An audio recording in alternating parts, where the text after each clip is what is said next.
My scripture today comes from the Gospel according to John, chapter 11, beginning in the first verse.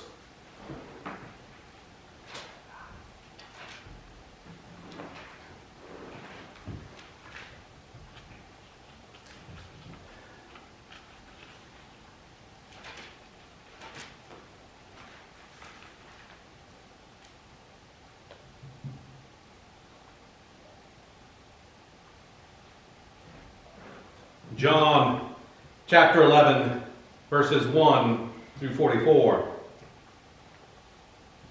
Now a certain man was sick, Lazarus of Bethany, in the village of Mary and her sister Martha.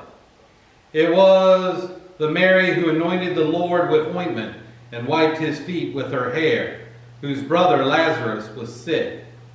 So the sisters sent word to him, saying, Lord, behold, he whom you love is sick. But when Jesus heard this, he said, this sickness is not to end in death, but for the glory of God, so that the Son of God may be glorified by it. Now Jesus loved Martha and her sister and Lazarus. So when he heard that he was sick, he then stayed 2 days longer in the place where he was. And after this he said to the disciples, let us go to Judea again. And the disciples said to him, Rabbi, the Jews were just now seeking to stone you. Are you going there again? And Jesus answered, are there not 12 hours in the day? If anyone walks in the day, he does not stumble, because he sees the light of this world. But if anyone walks in the night, he stumbles, because the light is not in him. This he said, and after that he said to them, our friend Lazarus has fallen asleep, but I go so that I may waken him out of sleep. And the disciples said to him, Lord, if he has fallen asleep, he will recover. Now Jesus had spoken of his death, but they thought he was speaking of literal sleep. So Jesus said to them plainly, Lazarus is dead. And I am glad for your sake that I was not there, so that you may believe, but let us go to him. Therefore Thomas, who is called Didymus, said to his fellow disciples, let us also go, so that we may die with him. So when Jesus came, he found out that they had already been in the tomb 4 days. Now Bethany was near Jerusalem, about 2 miles off. And many of the Jews had come to Martha and Mary to console them concerning their brother. Martha, therefore, when she heard that Jesus was coming, went to meet him, but Mary stayed at the house.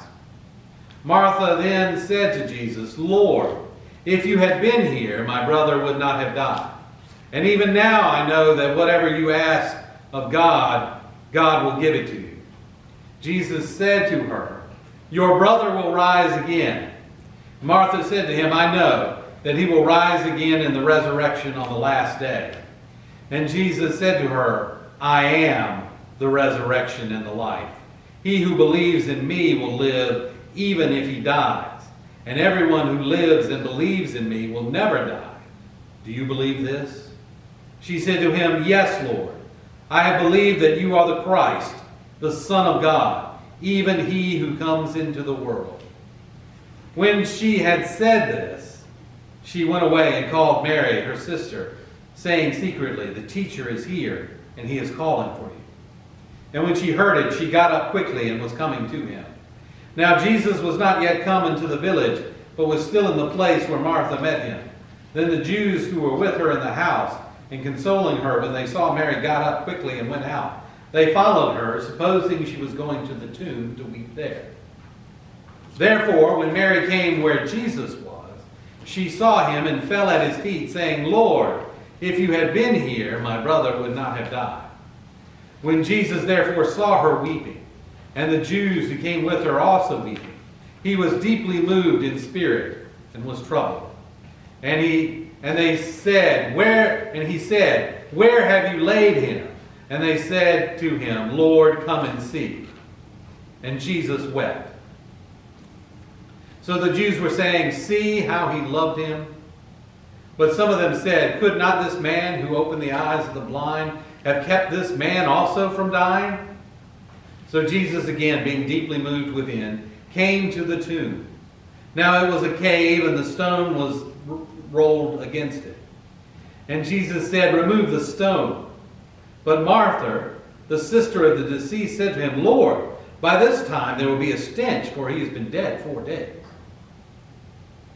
Jesus said to her, "Did I not say to you, if you believe, you will see the glory of God?" So they removed the stone. Then Jesus raised his eyes and said, "Father, I thank you that you have heard me. I knew that you always hear me, but because of the people standing around, I said it, so that they may believe that you sent me." When he had said these things, he cried out in a loud voice, "Lazarus, come forth." The man who had died came forth, bound hand and foot with wrappings, and his face was wrapped around with a cloth. And Jesus said to him, "Unbind him and let him go." Therefore many of the Jews who came to Mary saw that he had done and believed him, but some of them went to the Pharisees and told them the things which Jesus had done. May the Lord bless the reading of his word.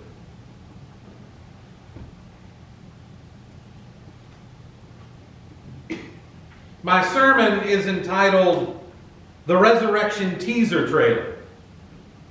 Now I know that's an unusual title, so let me explain. What a teaser trailer is, when new movies come out in the theater, they have what they call trailers for them. The reason they call them that is they used to show them at the end of movies, and you'd see the trailer at the end for like upcoming movies. Now they show them at the beginning of the movies, so it doesn't quite make sense. They call it previews. But anyway, there's two types. There's a full trailer, which usually runs anywhere from 60 seconds to 2 minutes. But then you have a teaser trailer, which is usually just under 30 seconds and is usually one of the first you'll see. And it's designed to get people excited or hyped up about the new movie that's coming. Usually particular if it's a popular franchise, like say, the Marvel superhero movies or Star Wars or something like that. All you got to be doing is sitting in the theater and then flash up, Star Wars, Obi-Wan Kenobi coming May 27th. And everybody's like, Well, that's what a teaser trailer is. It's a preview of a coming attraction, as they say. Well, Lazarus' story is sort of a preview of a coming attraction in the biblical sense. You see, because the death, burial, and resurrection of Jesus Christ is coming soon to a tomb near you. But here today, in this tomb, we've got a preview, or maybe a prequel. Jesus has a friend named Lazarus. Lazarus is, interestingly, in looking at this, I found out that Lazarus is a Latin name, and it is the Latin version of the Hebrew Eleazar. But anyway, he was a friend, and both him and his sister Martha and Mary were friends with Jesus. And apparently Lazarus was sick, and he died. And they sent word while he was still sick, "Hey Jesus, hey buddy, friend, could you come on by and stop by because you're real good at that healing thing and our brother's sick." And so they sent word. And Jesus, of course, as both Jesus and several people in the text point out, well, if he'd only been here, he could have just laid hands on him and Lazarus would have got better and that would have been back. Because he'd been healing several people. Lots of different people. But Jesus decided that this needed to be a bigger event. A bigger event to help others build their faith. So he decided to stick around where he was a couple more days. Now you can imagine what was going on in the minds of his fellow disciples. You know, they're all sitting there, Jesus is teaching. And, you know, they come in and bring the word, and they're all like, well, are we going? Are we not going? And Jesus is like, no, we're going to wait a couple days. And, of course, they're kind of relieved. You see in the early text here, you see Thomas and the other disciples, because by this time, it's known, they tried to stone Jesus the last time he was in town. And so the disciples are like, hey, I know it's your friend, but do we really want to go there? Because, you know, they tried to kill you last time, and, you know, it's not looking good. Jesus is like, don't worry about it. We'll go in a couple days. And then he's like, yep, he's just asleep. Oh, well, that's great. Well, it'll be fine. Thinking that they meant he was like sleeping. And Jesus is like, no, really, he's dead. Oh, that probably confused them a whole bunch. But they're like, wait a minute, he's dead? You mean you know he's dead? Well, okay, you're God. And so Jesus delays so that he can perform this resurrection and show that he does have power over life and death, and that he is God, and that he is the Messiah. So this was intentional. And you know, like I say, for all of us, it doesn't make a lot of sense. And unfortunately, because God often does stuff that doesn't make a lot of sense to us in our lives. Still today, you know. Things happen, you're like, what's up with this guy? Now, not every time, but sometimes it's part of God's bigger plan. We may or may not be revealed about what that plan is. We may not know until everything's revealed when we stand before him in eternity. But anyway, they get up and they go, and they come and they get into town, and they tell Mary and Martha that Jesus has come, and Martha gets right up and, you know, books it out the door to see Jesus, because if you remember the story about Mary and Martha, she's the woman of action. She's the one who's doing the cooking and cleaning. She's the get stuff done. So like, she hears Jesus here, she heads out the door. She goes down the road. She's like, oh man, if you'd only been here. And Jesus was like, well, you know, I love this exchange here.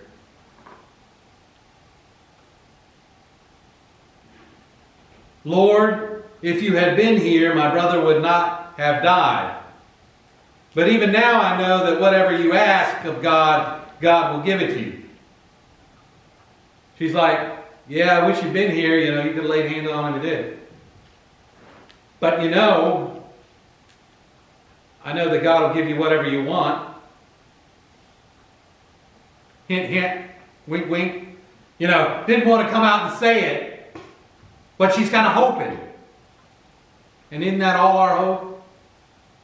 To see our loved ones again in eternity when Jesus is all our hope.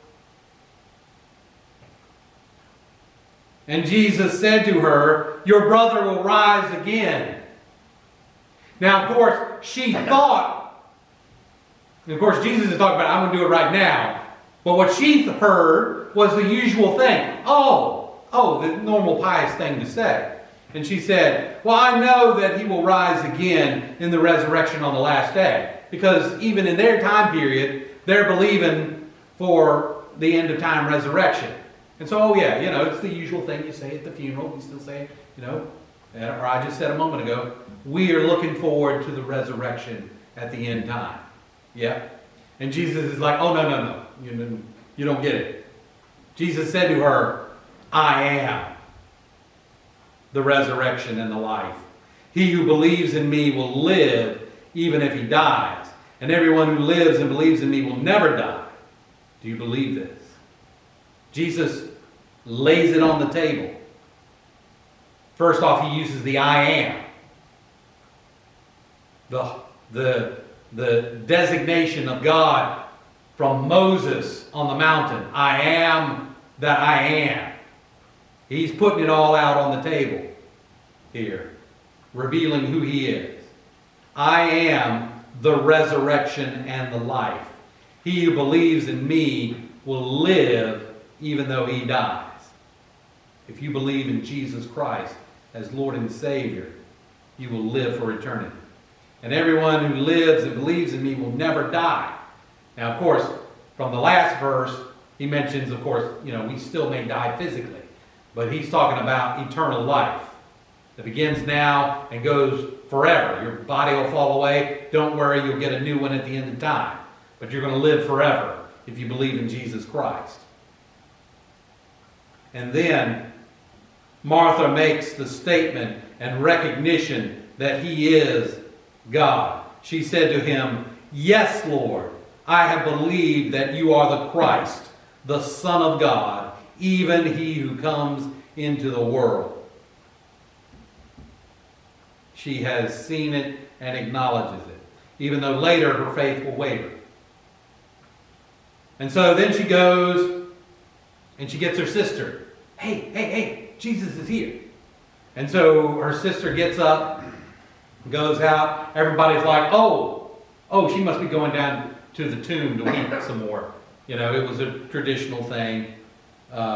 People did that. And therefore she went out and she came and she fell at Jesus' feet and said what her sister said. If you'd been here, you wouldn't have died. And she's all crying.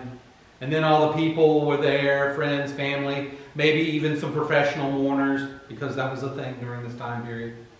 And they're all, crying and said, you've been to a funeral, you know how it is.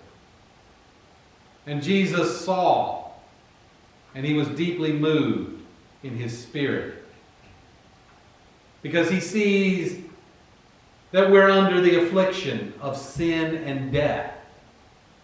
And God has compassion and love for us. That's why he came. This is the whole reason. And he sees our suffering as humans in sickness and in death. And he wept for us. And of course the Jews say, yep, he loved him so much. He did. Of course he loves everybody too. And then they're like, yeah, he's a famous prophet. He's been healing people all over. If only he had been here. The whole crowd. And Jesus, they go to the tomb. And Jesus said, roll the stone away. And Martha, has the normal human instinctive reaction, not thinking about the conversation she just had with Jesus a few minutes ago about, resurrection and the life. She just thinks in the moment, roll the stone away. And she's like, oh man, he's been dead 4 days. It's going to stink. Which, it would. It probably did.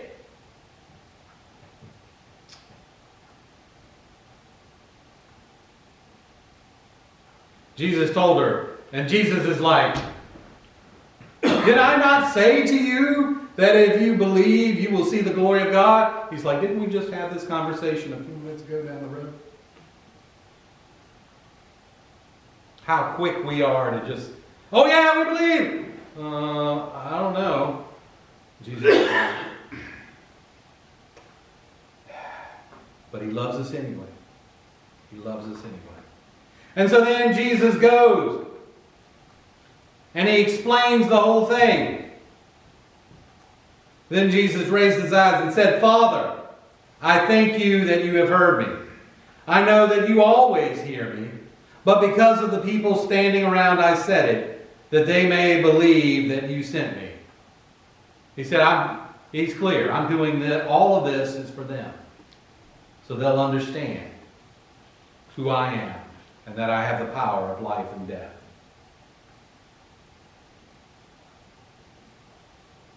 And then he had said these things, he called out with a loud voice, Lazarus, come forth. And the power of God flowed. And the spirit of Lazarus entered his body again and was healed. And he got up. And the man who died came forth, bound hand and foot with wrappings. And his face was wrapped around with a cloth. And Jesus said to him, "Unbind him and let him go." So, he, walked out, I'm sure that would have been awfully tough, but he did it. Came on out. Jesus is like, unwrap him. He's free from death. And that's what Jesus has, message he has for us. Do you want to be unbound from the sin and oppression that constricts your life? Come forth. Answer the question that he gave to Martha. Do you believe that I am the resurrection and the life? If you believe these things, you will never die. Yes, your body may fall away, but you will live forever. And one day get a new body.